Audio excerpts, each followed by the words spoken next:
એક દેવી સરસો અગણિત ઉપકાર મા બાપના. એક સ્ત્રી પોતાના સાસુ સસરાને વૃદ્ધાશ્રમમાં મૂકી દીધા.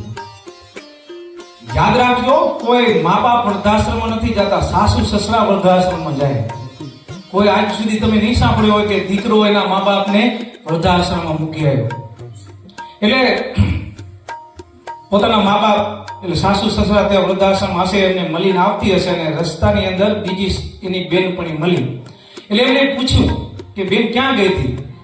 તો કે હું તો વૃદ્ધાશ્રમમાં ગઈ હતી, મારી સાસુ સસરા ત્યાં છે, એમની ફીસ ભરવા માટે ગઈ.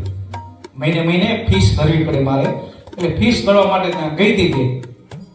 પણ કે તારી સાસુ કે ક્યાં છે?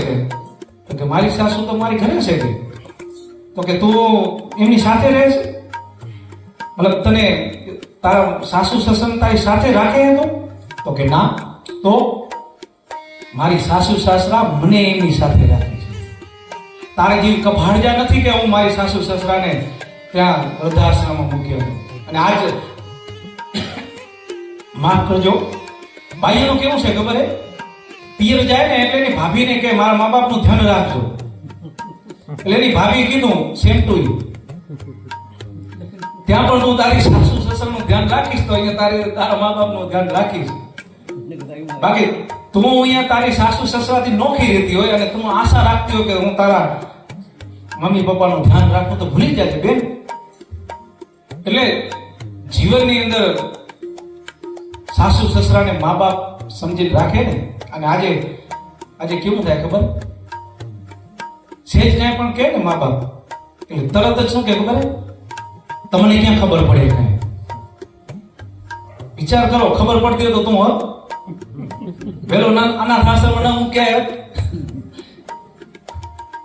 મા બાપને પૂછતા કે તને ક્યાં ખબર પડે? હવે તને બોલતા નતો આવડતો ને ત્યારે આ મા બાપે તને બોલતા શીખવાડ્યું.